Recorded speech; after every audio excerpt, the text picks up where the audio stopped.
តោះសួស្តីពុកម៉ែបងប្អូននេះបាទស្វាគមន៍មកកាន់ការឲ្យនៅលេខតម្រុយថ្ងៃទី14ខែ12ឆ្នាំ2025យើងហ្នឹងបាទហើយមុននឹងឈានដល់ការឲ្យនៅលេខតម្រុយបាទមានសុំនាំអារម្មណ៍ពុកម៉ែបងប្អូនយើងទៅផ្ទៀងផ្ទាត់នៅបាទលទ្ធផលថ្ងៃចាស់សិនពុកម៉ែបងប្អូនយើងបាទឥឡូវនេះមានសុំបើកលទ្ធផលពុកម៉ែបងប្អូនយើងមើលទៅម្ដងបាទហើយលទ្ធផលម៉ោង4យើងមានចូលទេពុកម៉ែបងប្អូនយើងបាទឥឡូវនេះមានសុំបើកអាម៉ោង6ឲ្យពុកម៉ែបងប្អូនយើងមើលតែម្ដងបាទឥឡូវនេះយើងឃើញថាបាទលទ្ធផលម៉ោង6យើងចូលបានអូសទំហុកបាទចូលបានអូសទំហុកមកប៉ោះដែរប្រហែលពួកយើងបាទប៉ោះ A ហើយហានេះអេមិនអោយ54វាមក53ប្រហែលពួកយើងបាទស្ទើរខ្លាំងមែនតើបាទតែអីទេបាទ3លេខយើងវិញបាទចូលបានបាទ946គុណបាទអ្នកបានលេងអីហេងប្រហែលពួកយើងបាទតម្រុយយើងល្មមមកលេងហ្មងប្រហែលពួកឥឡូវនេះបាទកុំអោយបាទរងចាំយូរមានសុំដល់អារម្មណ៍ប្រហែលពួកយើងបាទទៅយកនៅលេខតម្រុយថ្ងៃទី14តែម្ដងទៅប្រហែលបងបាទឥឡូវនេះមានសុំដូរថ្ងៃសិនណាថ្ងៃ14បាទហើយមានសុំលុបលេខតម្រុយថ្ងៃចាស់ចោលអស់សិនប្រហែលបងយើងសុំរងចាំតិចទៅបាទបន្តិចប្រហែលបងមកចាំតិចសុំរងចាំតិចទៅមានពងស្រោតជូនប្រហែលបងយើងហ្នឹងបាទឥឡូវនេះបាទជាមួយនឹងខ្ទង់អូបាទមានឲ្យ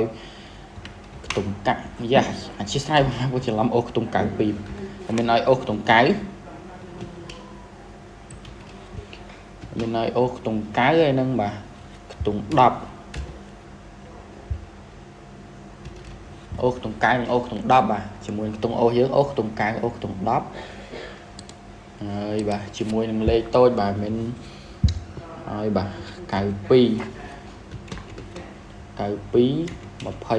24ហើយនឹង19 38បាទលេខតូចយើងបាទហើយមានឲ្យ92 24 19 38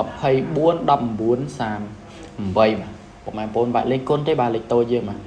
ចាក់ BCD ទៅពុកម៉ែបងប្អូនយើងបាទបើពុកម៉ែបងប្អូនអាចរង A បានពុកម៉ែបងប្អូនជួយរង A តិចទៅវាអាចនឹងចេញ A ដែរបាទឥឡូវនេះយើងទៅយកលេខធំទាំងអស់គ្នាបាទជាមួយនឹងលេខធំបាទមានឲ្យ